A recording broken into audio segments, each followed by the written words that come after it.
pero tuviste un año, porque lo manejas con el corazón y yo estoy totalmente de acuerdo contigo y yo he pasado por situaciones similares. Hay una gama grandísima de fracasos cuando tú estás emprendiendo. El tiempo es el recurso más valioso que tienes. Dijimos, ya llegamos a la cima, pero nunca llegas a la cima. Ese es el punto interesante, ¿no? Successful Blunders, historias de fracaso que inspiraron el éxito. Saludos amigos y amigas, bienvenidos a Successful Blunders, historias de fracaso que llevaron al éxito. Y se dirán, ¿quién es esta que está aquí hoy siendo la host del podcast? Mi nombre es Celina Noguera, soy fundadora de MOA Design Agency y hoy hemos decidido hacer algo distinto y diferente. Hoy es el primer episodio del Season 2, así es que tenemos hoy al creador de Successful Blunders en el otro lado, en el lado de los entrevistados. Así es que por eso es que estoy yo hoy. Bienvenido a tu propio podcast. Gracias por tenerme en el podcast. Estamos muy agradecidos de que hayas aceptado esta invitación. Esto es parte también de un podcast swap que estamos haciendo con el podcast de Jefas y Jevas. Así es que van a buscar los episodios, los que estén viendo Successful Blunders, buscan los de Jefas y Jevas y viceversa. Exactamente. Alberto, pues bienvenido. ¿Cómo se siente estar del otro lado? Pues mira, estoy un poco nervioso porque usualmente yo estoy bien preparado porque lo que voy a hacer son preguntas, pero hoy estoy del otro lado, así que espero que la historia sea buena. Pero yo creo que tú tienes muchas cosas que contar porque precisamente toda la idea de este podcast sale de una historia tuya y de haber participado de un evento donde contaste tu historia y tú dijiste, esto es importante. Sí, la idea detrás del podcast sale porque yo participé hace unos años atrás de un evento donde querían que yo contara una historia de fracaso. Y entonces a mí me chocó un poco cuando me invitaron porque usualmente cuando te piden que hables en un evento, te piden que hables de cómo tú llegaste al éxito y cómo tú lo haces. Y entonces me dijeron, no, yo quiero que tú hables de fracaso, algo que te pasó. Entonces me costó mucho atreverme, porque hablar de fracaso no es fácil. Exactamente. Pero cuando lo hice, me di cuenta que el público y la audiencia reaccionó de una manera bien positiva porque estaban aprendiendo conmigo y yo también me sentí como liberado de haber contado esta historia para que la gente sepa que pues los empresarios no son infalibles, que todos los días cometemos errores y que pues aprendimos mucho de ese fracaso. Adicional a que yo creo que es como todo en la vida, cuando tú tienes malas experiencias, aprendes mucho más que cuando estás en éxito. Cuando estás en éxito vas como, yo digo, como en cruise control. Ajá. Todo está pasando rápido, todo está chévere, La adrenalina está corriendo. Pero cuando tú tienes un setback en tu vida personal o en tu vida corporativa, tú te sientas a analizar qué hice mal, cómo lo pude haber arreglado. Y yo creo que pues eso, las personas pueden aprender mucho más de los errores que de cómo yo hice lo que hice. Pero a mí me parece interesante porque tiene que haber un proceso de no solamente de introspección para seleccionar cuál es ese momento, pero también para tener la confianza de contarlo y en un podcast que lo pueden escuchar miles de personas que tú no sabes, uno no controla quién lo va a escuchar. Claro. En aquel momento era una audiencia controlada. Pero en este momento vamos a contar el tuyo y se lo vamos a contar al mundo y siempre hay personas que fueron afectadas por eso o que son parte de esa narrativa. Sí, es posible, como en todas las historias, siempre hay una buena persona y una mala persona, pero no importa, lo que pasó. Y entonces creo que es importante que las personas aprendan de los errores ajenos y muchas veces decimos, no, yo aprendo de los errores ajenos, pero muchas veces es mentira. Las personas dicen, no, hasta que no me pase a mí, pues no es cierto. Pero yo he escuchado varios episodios del podcast y créeme que algunas de esas lecciones ayudan a que uno, o por lo menos que uno las tiene en la mente y dice, espérate, a esta persona le pasó. Incluso te ayuda a decir, mira, si te está pasando algo parecido, puedes contactar a esa persona y hablar entonces de una manera más directa. Y te voy a decir la verdad, cuando yo he hecho las invitaciones a las personas al podcast, casi siempre las personas se ríen y dicen, ya sé lo que voy a contar, porque tienen esa espina de eso que les pasó que fue demoledor. Correcto. Y yo siempre trato de que no me cuentes algo del día a día, porque todos los días se cometen errores en los negocios o se cometen errores muchas veces. No quiero decir todos los días, pero suceden a menudo. Porque no hay un libro escrito de empresarismo y todas las situaciones son distintas. Entonces, pues las personas se ríen y me dicen, ya sé lo que voy a contar. Y también tengo el caso de personas que me dicen, estoy pasando por el blunder y no quiero ir todavía al show, porque quiero resolverlo antes de ir. O no lo he superado todavía. O no lo he superado todavía, no Exacto. quiero hablar del tema.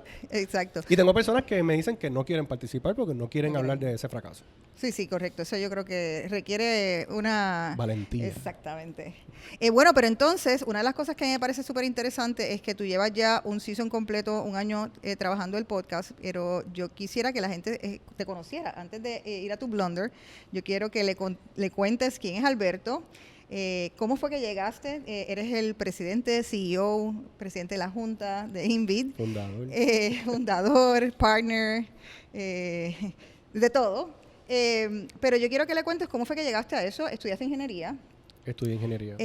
Pero hay una anécdota súper interesante, que es lo que yo creo que donde sale tu anécdota de hustler, o tu característica, tu rasgo de hustler salió. Sí. Y yo sé que, mira, a ti te da como trabajo decirlo aquí, pero yo quiero al menos que le des un flavor de cómo entonces es que te convertiste en empresario. Yo verdaderamente esa palabra de hustler no la había escuchado en términos de empresarismo, pero es muy común hoy día. Y pues la verdad es que yo siempre había querido pues tener un negocio, hacer dinero desde que era pequeño. Esa vena estaba en mí.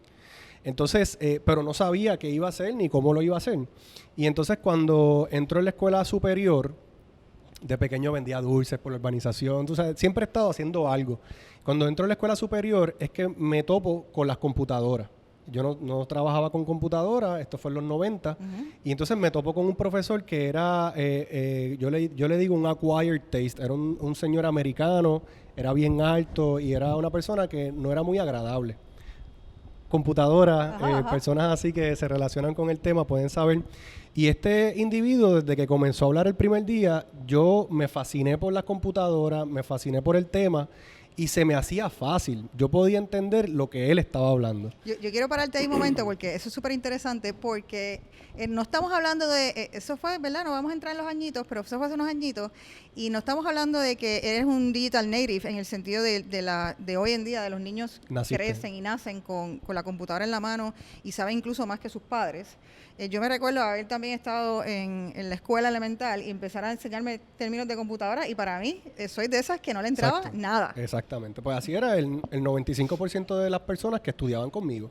Y entonces tuve la dicha de haber estado en este colegio que obligaba a todo el mundo en la escuela a tomar un año de computadora. Si tú estabas en grado 10º, 11 o 12, todo el mundo tenía que tomar este curso y todo el mundo tenía que programar. O sea, que eso fue una dicha porque yo pues no sabía lo que quería hacer con mi vida. Antes de eso yo estaba buscando opciones, y cuando empezamos a programar, yo empecé a tirar código en esa pantalla y me acuerdo haber dicho un día, wow, la computadora hace lo que yo le digo. Y ese fue el día que yo dije, esto es lo que yo quiero hacer por el resto de mi vida. Yo quiero hacer algo que haga lo que yo le digo. En parte sí, pero a mí me fascinaba tanto haber podido controlar lo que hacía la computadora que yo dije, wow, pues está chévere. Entonces, pues la anécdota es que nadie lo entendía y el profesor daba asignaciones semanales. Y entonces, pues yo tenía que hacer el trabajo en el colegio porque no había computadoras en mi casa. Y pues un día una muchacha se para, molesta porque no le sale. Y yo le digo, mira, no, yo te puedo hacer el trabajo por $10. Y ella me tiró el dinero en la mesa, literalmente, y se fue. Y al otro día, pues yo le traje el proyecto y pues sin querer pasaron los meses y se estableció un negocio dentro del colegio. Y se estableció también que pues llegué a tener competidores, llegué a tener que hacer mercadeo, llegué a tener que hacer ventas, llegué a tener que hacer cobro, y tuve padres que me pagaban por la asignación de su hijo. El profesor se enteró y pues empezó a darle... te tumbó el negocio. No, el profesor lo que me dijo, o sea, nunca me dijo nada a mí, pero le daba malas notas a los estudiantes en los exámenes, y los estudiantes sacaban A en los proyectos y C o D en los exámenes porque no estaban aprendiendo. Y cuando hablé con la orientadora, pues le pregunté qué yo podía hacer con ese talento, y ella me dijo, pues, estudiar programación o ingeniería. Y la pregunta fue, ¿cuál paga más? Y me dijo ingeniería, y la próxima pregunta fue, ¿dónde lo puedo estudiar? Y me dijo, ¿en Mayagüez o en la Poli? Y le dije, pues, ¿cuál es mejor? Y me dijo, bueno, pues Mayagüez está más cotizada a nivel mundial. Y pues ya, esa fue la conversación de 10 minutos con la orientadora. Me voy a Mayagüez, estudio unos años allá, no me permiten por notas cambiarme a computadora, y estoy estudiando ingeniería civil. Pero sabiendo que yo no quiero hacer eso, pero las primeras clases son todas iguales. Ajá. Cuando llegó el momento, me reúno con la orientadora, le digo, mira, por favor, déjame tomar una clase de ingeniería en computadoras para no perder el semestre.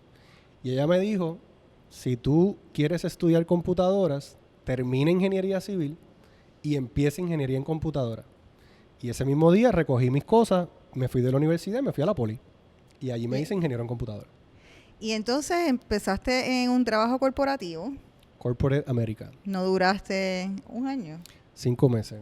5 meses. Y dijiste, voy a volver a hacer lo que Bueno, sé no, hacer. lo que pasa es que empecé a trabajar en el banco, era un banco, y entonces pues no...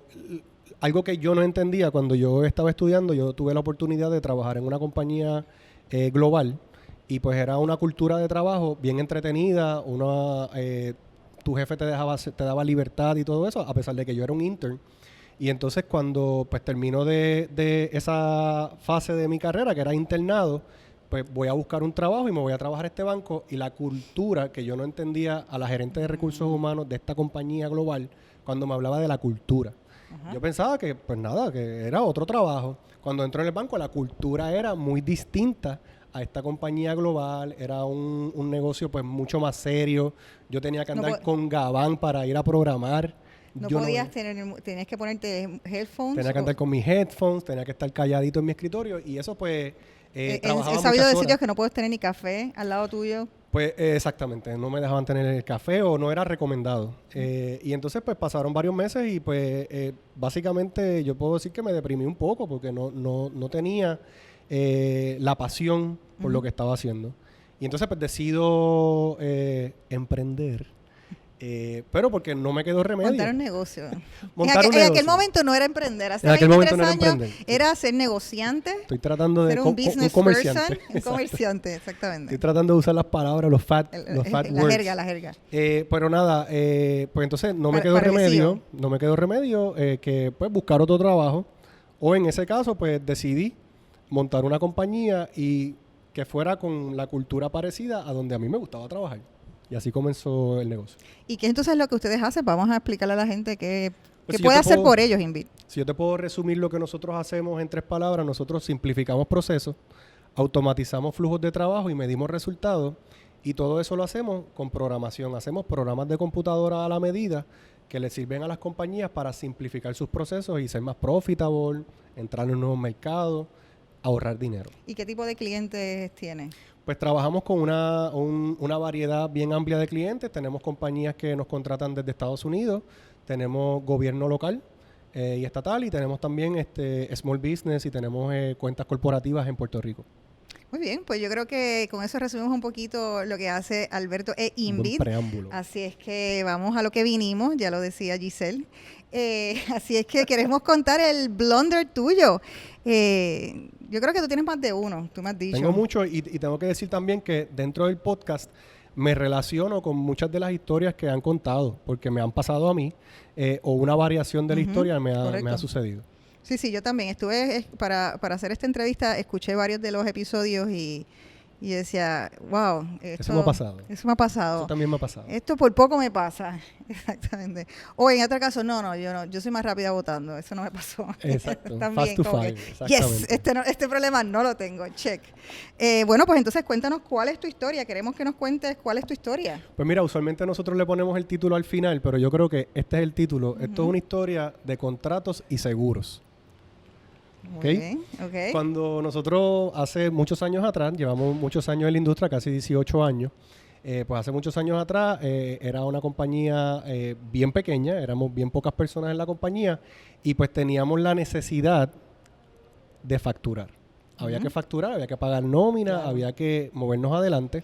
Y pues yo pienso que muchas veces los errores que cometemos los empresarios tienen que ver con la prisa que tenemos por cerrar un acuerdo para poder pagar la nómina. Entonces muchas veces las personas no entienden eso. A lo mejor el empleado que está contigo cobra su cheque y no sabe lo que está pasando tras bastidores. Y entonces pues en ese momento yo tenía bastante prisa por cerrar algunos contratos porque tenía que crecer el negocio, pagar la nómina y todas estas cosas que están tras bastidores. Y cuando viene un cliente nuevo, yo me imagino que tú le cobras algún tipo de depósito, ¿no? También. Pues no necesariamente, hay proyectos donde sí se cobra depósito y hay proyectos donde no se cobra depósito, pero en este caso, pues entonces uno de los, yo lo voy a ir resumiendo con los errores que cometimos y después al final lo recapitulamos, pero el primer error es que el contrato no fue revisado, o sea, el contrato no lo hice yo. Y ya nosotros hoy día tenemos nuestros contratos template o los proforma que le enviamos a los clientes y el cliente decide si es una compañía grande, si él tiene su contrato o si usa nuestro contrato. Pero en aquellos tiempos, pues, el cliente definió el contrato. Y entonces, en vez... Que eso ya es un error. Pues no, claro. no, no es un error. El error fue que yo no se lo di a mi abogado para que mi abogado lo revisara. Lo revisé yo porque tenía prisa. Entonces, si se lo envié al abogado, no era un abogado de mi confianza. Y entonces, pues, yo dije, bueno, pues nada, pues yo voy y lo negocio y yo pues, hablé unos cuantos términos, los cambiamos y arrancamos el proyecto. Y entonces, esto era un proyecto que voy a tratar de explicarlo de la manera más simple, pero era un proyecto que involucraba a un contratista principal ante el cliente y yo era el subcontratista. O sea, que yo le estaba brindando servicios al que le brindaba el servicio al cliente final. O sea, que yo no tuve inherencia en las discusiones con el cliente de lo que se iba a hacer. Y posiblemente el contrato también de ellos. El contrato de ellos, yo ni lo vi. Entonces, ¿qué pasa? Que en este proyecto, el que me contrata a mí tiene unas cosas que él tiene que lograr y yo tengo que hacer una programación. Pues se nos dio una información y se nos dio unos requerimientos bastante high level o bastante ambiguos. Y pues con eso nosotros hicimos una cotización que es parte de lo que nosotros hemos ido corrigiendo con el tiempo, que tratamos de comparar el desarrollo de software con hacer una casa. Y tratamos de explicarle a los clientes el valor de la arquitectura de la casa. Tú no puedes ir y hacer, tú no harías una casa si no tienes los planos. Si no tienes los planos. Pero entonces muchas veces el cliente, como es programación, piensa que pues tú te sientas y programas lo que yo te digo, pero no funciona así. Claro. Pero en aquellos tiempos teníamos prisa, firmamos el contrato y comenzamos a programar. Y yo comienzo a facturar. Entonces, ¿qué pasa? Que esas reuniones preliminares de mi contratista con el cliente se supone que se dieran antes de yo programar y que el cliente firmara estos planos o estos documentos de diseño. Pero eso no fue lo que sucedió. Lo que sucedió fue que comenzamos a programar y pues siguieron pasando las semanas, siguieron pasando los meses, porque era un proyecto bastante grande, incluso para los estándares de nosotros hoy en día. Era un proyecto que duraba más de un año. O sea, que era un proyecto grande. Me imagino con muchas personas involucradas. Muchas personas involucradas de todas partes, del cliente, del contratista y de nosotros como suplidor. Pues nada, la cosa es que pasaron los meses, se siguió programando, esos documentos de diseño no se terminaron, el que me contrató a mí no lo terminó, y me dijo, pues mira, lo que vamos a hacer es que entonces, pues ya que lo estás programando, pues nosotros documentamos cuando ya esté hecho. Eso es fatal, porque estás haciendo el plano de la casa después que hiciste la casa. Entonces ahí empieza a haber una problemática bien grande de qué se dijo, cuándo se dijo, dónde está documentado, se hablaba por teléfono, no se documentaba, totalmente se documentaba, porque no quiero decir tampoco que no se documentaba, pero no tenía el nivel de detalle que se supone que tenga el proyecto. Hablamos fuera del aire de proceso. Y pues nosotros estábamos brincando proceso. Entonces aquí viene como la segunda cosa que yo no hice en el momento por la prisa, que era decir que no. Se supone que yo detuviera el proyecto en un momento y dijera no. Si no se hace como se supone, vamos a quedar mal o no va a funcionar como se supone que funcione. Y continuamos hasta que llegó un punto en el proyecto donde el cliente siguió pidiendo cambios, siguió pidiendo cosas nuevas, hasta que llegó el punto donde pues ya no hay más presupuesto, ya estamos a un año, estamos fatigados. Yo siempre digo que el problema del servicio es que en algún momento vas a quedar mal, porque no es comprar una nevera. Tú compras la nevera, te vas, la nevera no funciona, ya tú pagaste, ya tú estás en tu casa, hay una garantía, esto es fácil. Pero cuando tú estás brindando un servicio, llega un momento que en algún momento tú te levantaste un día mal, no pudiste... Y ese día va a haber un problema con tu cliente o puede haber un problema. Y sobre todo proyectos tan grandes y tan extensos, eso también pasa. Yo siempre he dicho en la parte de crecimiento de marca, cuando tú llevas ya 3 años, 4 años, 5 años con el cliente, hay como un desgaste y una fatiga también del equipo. Claro, y eso fue lo que empezó a suceder. Estábamos todos cansados, el cliente estaba solicitando ver su proyecto terminado, su bebé, todo esto. Y pues entonces empiezan a haber roces entre todas las partes porque no se acaba el trabajo. Entonces, aquí viene mi parte de positivismo. Hasta ese momento, yo nunca había tenido un problema con un cliente que yo no pudiera resolver. Siempre yo decía, no te preocupes que vamos a resolverlo, aunque tengamos que trabajar fin de semana, aunque tengamos que pues no cobrar estas horas, vamos a poder llegar a la meta. Pero como era un proyecto tan grande, eso no estaba sucediendo. Como no teníamos documentación firmada, no podíamos utilizarla para decir, esto es lo que se iba a hacer. Y seguían los cambios hasta que llegó un punto que yo dije... Y durante ese proceso tú no te estabas como dando cuenta, espérate, aquí hay algo que tengo que arreglar en el proceso. Sí, pero... O tú estabas demasiado enfocado en el problema, quizás. Lo que pasa es que ya, yo quiero decir que estábamos in too deep. Ya el cliente estaba molesto, ya el suplidor, el que me contrataba a mí ya estaba también molesto, ya yo estaba molesto porque entonces Sí. cogí este proyecto por la prisa y pensábamos que era un buen proyecto, pero entonces ya estamos en este año después, volvemos a tener el problema de que, bueno, las facturas se empezaron a acumular porque el cliente dijo, bueno, no, pues entrégame y te terminó de pagar. Entonces, todas estas cosas empezaron a pasar. Claro. Entonces, error número, yo no sé por lo cual vamos, error número tal, pues no tengo un equipo legal a quien consultar, pues llamo a un abogado X, le cuento la historia y el abogado me dice, hay que demandar, hay que hacer cobro de dinero, porque te deben dinero. Y entonces yo digo en mi mente, yo tengo la razón, porque yo estuve ahí Ajá. y yo sé que yo, pues cuando yo lo explique, todo el mundo va a darme la razón. Espérate un momentito, porque yo creo que hacia donde vamos estamos metiendo en un hole cada vez más profundo. ¿Tenemos tiempo? Quiero hablar un momento en términos de cash flow. ¿Qué significaba eso para ti? Un problema gigantesco porque a pesar de que éramos una compañía pequeña, estábamos en crecimiento, estábamos reclutando personal, estábamos creciendo en otros clientes y entonces pues empieza el problema de que tú empiezas a pagar la nómina con estos otros proyectos porque no es que ese era nuestro único proyecto. Claro. Teníamos éxito y nos estaba yendo brutal en otros proyectos. Pero esto se convirtió en mi día a día, se convirtió en mis preocupaciones, me lo llevaba a mi casa, me afectaba mi relación, no podía dormir bien porque yo nunca había quedado mal, yo siempre había encontrado la manera de quedar bien. Pues entonces hablo con este abogado y el abogado me dice, hay que demandar. Pues entonces demandamos y pues nos demandan para atrás por incumplimiento de contrato y entonces empieza toda este bacanal de citaciones, de tiempo, a correr el tiempo, se detuvo el proyecto porque el cliente pues evidentemente pierde la confianza. Y entonces aquí viene el tema de seguros. Mi contratista me dice, bueno Alberto, shit hit the fan, ¿sabes? Se dañó esto, pues voy a activar mi seguro de errores y omisiones. Entonces yo le digo, fantástico, pues yo voy a activar el mío. Llamo a mi agente de seguro y le digo, mira, actívame el seguro de errores y omisiones. Y me dice, es que tú no tienes ese seguro. Y yo le digo, pero es que yo tengo todos los seguros. Yo he hablado contigo, yo te he preguntado y tú siempre me dices que estás asegurado. Y me dice, sí, pero ese seguro es el seguro que era bien caro y que tú me dijiste, pues ese lo dejamos para más adelante. Y yo le digo, pero tú no me explicaste. Entonces, no tener un equipo legal y no tener un buen equipo de seguros me hizo caer entonces en el blunder, que entonces es... Mi contratista activa su seguro, mi cliente es una compañía establecida que tiene dinero y un equipo legal y yo soy una empresa pequeña con 15 o 20 empleados que firmó este contrato para continuar su crecimiento. Correcto. Porque no era que no podía pagar la nómina, era que estábamos en un crecimiento y yo quería continuar adelante y pues obviamente sí hay que pagar nómina y todas esas cosas. Incurriste en unos gastos para hacer el proyecto. Exactamente.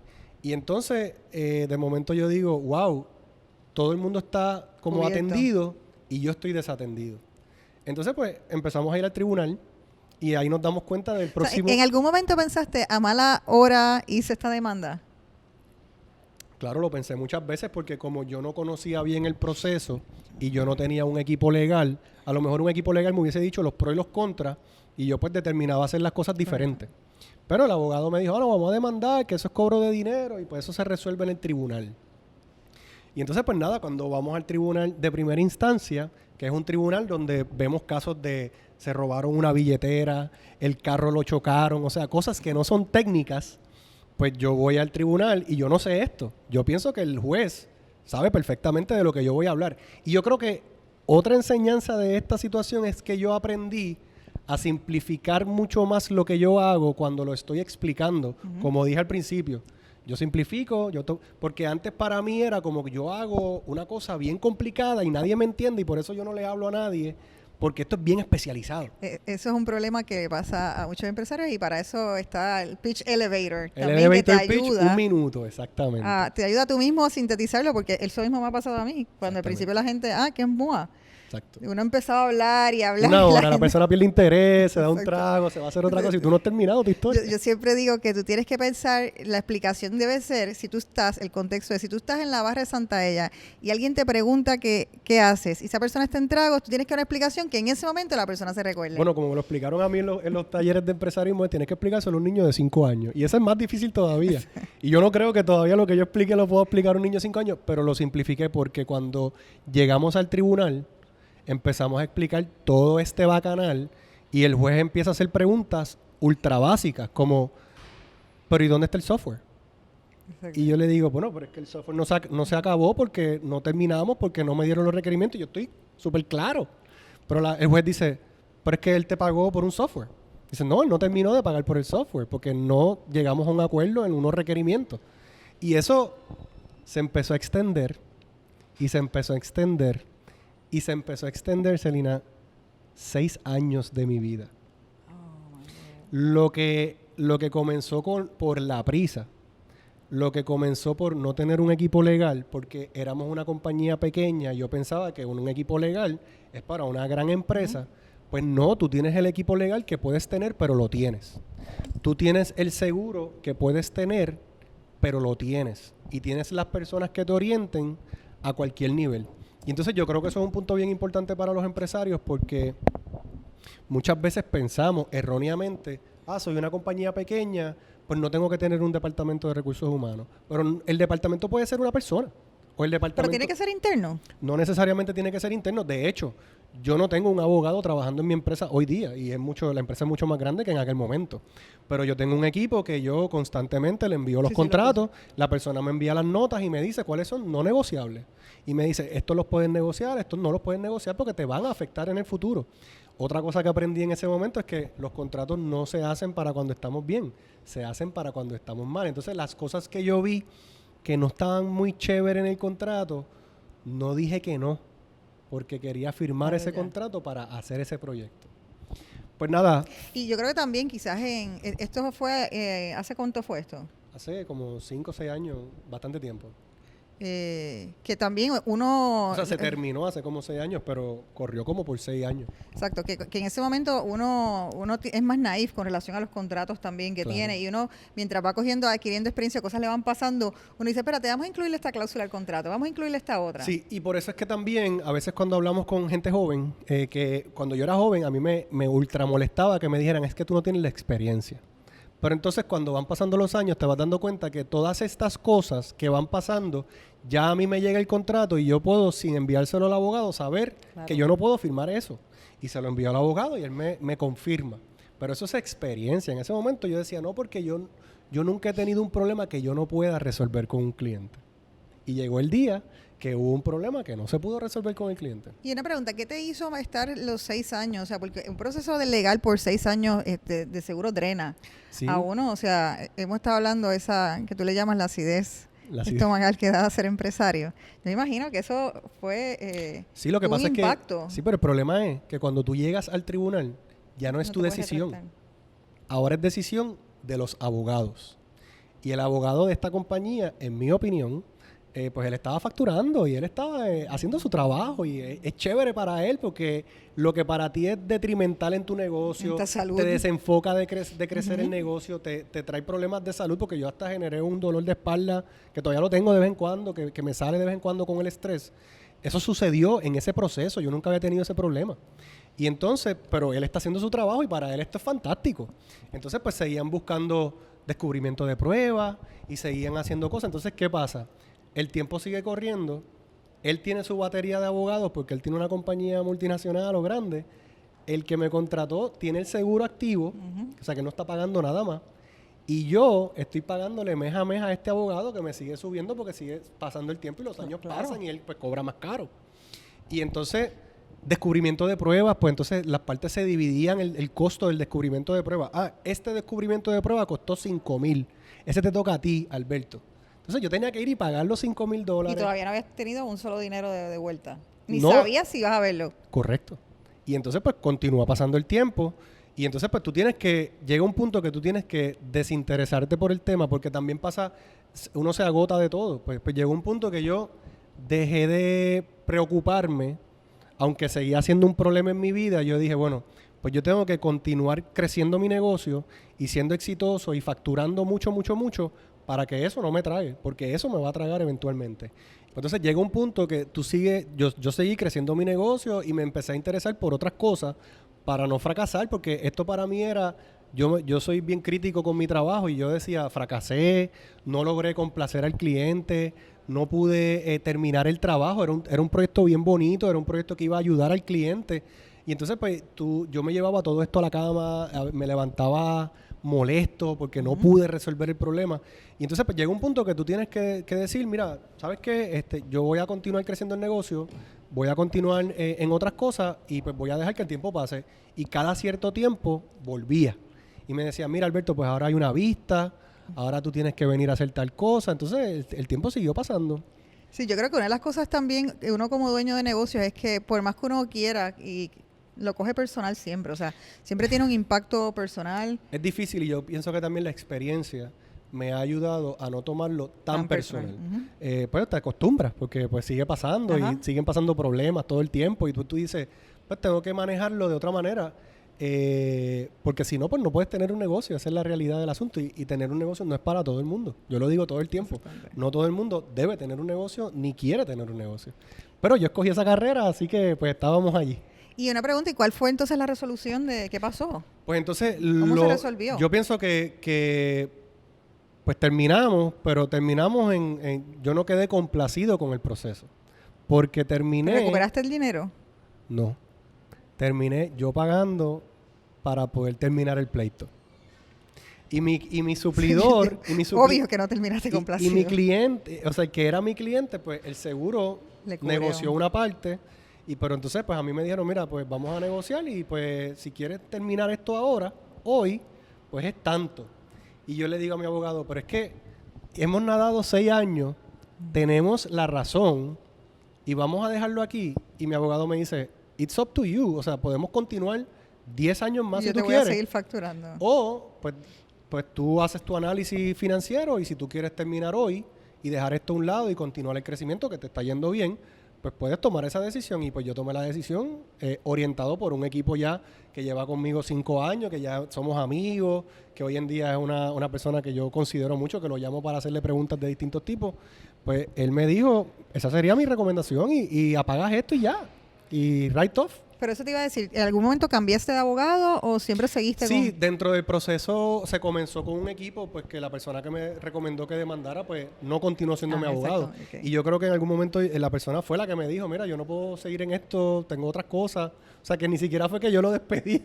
Fue que él me dijo, Mira, bye, no me no puedo interesa seguir seguir aquí. contigo. Y pues se acabó. Y entonces yo tuve que buscar un abogado y entrevistar personas a ver quién tenía la capacidad y mis mejores intereses, porque ya la carpeta del caso, cuando este abogado se va y llega el otro, ya es una carpeta que él se tiene que echar al pecho 1 año de casa y todo esto, pero sí. Mira, Alberto, pues entonces vamos a decirle a las personas entonces cuáles fueron las lecciones. O sea, hay varias lecciones en esto Mira, que yo creo que le pueden aplicar a la gente. yo voy a tratar de resumirlas todas. Número 1, tomar decisiones a prisa en un negocio con contratos puede ser un error.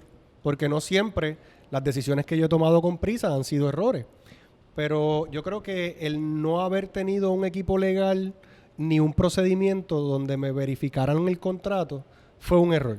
Hay que verificar los contratos, no importa que tú seas una compañía de una persona. Y yo creo que más que ese, para algunas personas que están escuchando, la idea de hacer un contrato es importante. Ese es Ese número es 1. antes de, exactamente. Eso es número 1. Hay personas que hacen el trabajo, no, tú me pagas y hacemos de esta manera y me pagas 3 cheques y ya. Ese es el error hay, 1. hay que tener un contrato. Número 2, no tener el seguro. Y te voy a hacer esta Yo voy a analogía. salir a llamar sobre ese seguro. Porque Pero te voy a hacer este cuento.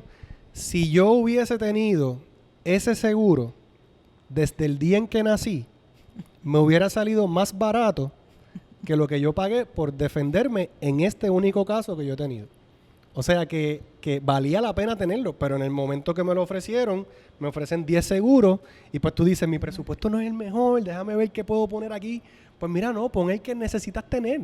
Ajá. Y ese seguro se llama seguro de errores y omisiones. Y literalmente es, la cagaste en el cliente, lo hiciste mal en el cliente, tú puedes invocar este seguro, pagas un deducible que también es alto, pero nunca va a ser tan alto como la demanda, y ellos se encargan de negociar con el cliente, llegar a un acuerdo amistoso, ir a arbitraje si el contrato permitía hacer arbitraje, o sencillamente pagarle hasta la cantidad del seguro, que en el caso de muchos seguros de errores y omisiones es 1 millón. El cliente pudo haber recuperado 1 millón, y si mi seguro hubiese decidido no ir a juicio.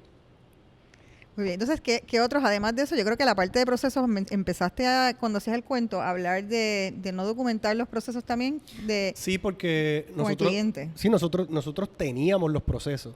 Yo creo que el error es no enforzar el proceso por complacer al cliente. Había presupuesto, se había discutido lo que había que hacer, sencillamente se brincó. Entonces, yo creo que otra cosa bien importante que me imagino que tú vas a estar de acuerdo es saber decir no. Sí. A veces uno quiere complacer tanto al cliente que uno sabe que no está bien o que no va a salir bien y uno quiere tratar de complacer los requerimientos de este cliente. Pero yo soy el experto en esto y para eso tú me contrataste y este es el procedimiento. Hay que hacer una casa, hay que hacer unos planos, no podemos ir a tirar bloques. Y yo lo uso todo el tiempo con muy buenos resultados hoy día. El cliente me dice, chico, pero vamos a empezar a programar y vamos figuring it out. No. Tú no harías una casa sin saber por dónde va a pasar la tubería, porque va a ser un problema en el futuro. Sí, a mí también eso por experiencia. Las veces que uno violenta un poquito el proceso porque el cliente tiene prisa, porque supuestamente yo digo que los clientes tienen prisa hasta que no la tienen. A la que pasa algo rápido no tienen prisa. Ellos, Exactamente. pero te dicen al principio y quieren... Para ayer. Para ayer. O yo odio esa frase cuando la gente dice, pues para ayer pues no se puede, señor, porque ayer ya pasó. Ya pasó, exactamente.